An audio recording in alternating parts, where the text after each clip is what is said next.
Sunday morning ತುಂಬಾ ದಿನದಿಂದ ಕಿವಿ ಚುಚ್ಚಿಸ್ಬೇಕು ಅಂತಿದ್ದೆ. ಸೊ ಇವತ್ತು ಹೋಗಿ ಚುಚ್ಸಕ್ ಹೋದೆ. ಜಾನ್ಗೂ ಇಂಪಲ್ಸಿವ್ ಚಾಲೆಂಜ್ ಕೊಟ್ಟೆ. ತುಂಬಾ ಧೈರ್ಯ ಮಾಡಿ ತಗೊಂಡ್ರು ಅವರುನು. ಮ್ಯಾನ್ಯುಯಲ್ ಪಿಯರ್ಸಿಂಗ್ ಅಂದ್ರೆ ನಂಗೂ ತುಂಬಾ ಭಯ, ಅದಕ್ಕೆ ಗನ್ ಶಾಟ್ನೇ ಚೂಸ್ ಮಾಡಿದೆ.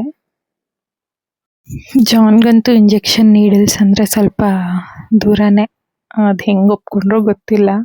ಕೊನೆಗೂ ಮಾಡಿಸ್ಕೊಂಡ್ರು ನನ್ ಜೊತೆ. ಮಾಡಿಸ್ಕೊಳೋ ತನಕ ಸುಮ್ಮನೆ ಇದ್ರು, ಮಾಡಿಸ್ಕೊಂಡಾದ್ಮೇಲೆ ಸ್ವಲ್ಪ ಉರ್ರಂತಿದ್ರು, ಆಮೇಲೆ ಸಮಾಧಾನ ಆದ್ರು.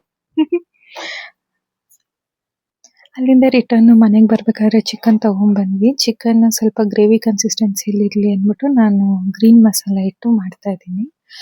ಒಂದು ಮಿಕ್ಸರ್ಗೆ ಕೊತ್ತಂಬರಿ, ಮೆಣಸಿನ್ಕಾಯಿ, ಬೆಳ್ಳುಳ್ಳಿ, ಕಾಳುಮೆಣಸು, ಸ್ವಲ್ಪ ಜೀರಿಗೆ, ಅರಶಿನ ಇದೆಲ್ಲ ಹಾಕಿ ನೀಟಾಗಿ ಗ್ರೈಂಡ್ ಮಾಡ್ಕೋಬೇಕು. ಫಸ್ಟು ಗ್ರೈಂಡ್ ಮಾಡ್ಕೊಂಡ್ಮೇಲೆ ಒಂದು ಪಾತ್ರೆಗೆ ಈರುಳ್ಳಿ ಹಾಕಿ ಅದು ನೀಟಾಗಿ ಗೋಲ್ಡನ್ ಬ್ರೌನ್ ಆದಮೇಲೆ ರುಬ್ಬಿರೋ ಮಸಾಲಾನ ಅದಕ್ಕೆ ಹಾಕೊಂಡು ಮಿಕ್ಸ್ ಮಾಡಿ ಸ್ವಲ್ಪ ಹಸಿ ವಾಸನೆ ಹೋಗೋ ತನಕ ಹುರ್ಕೋಬೇಕು.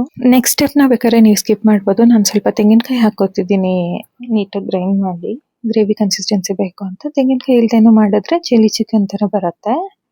ನಾನಿಲ್ಲಿ ತೆಂಗಿನಕಾಯಿ ಹಾಕ್ಕೊಂಡೆ, ನನಗೊಂದು ಸ್ವಲ್ಪ ಗ್ರೇವಿ ಕನ್ಸಿಸ್ಟೆನ್ಸಿ ಬೇಕು ಅಂತ.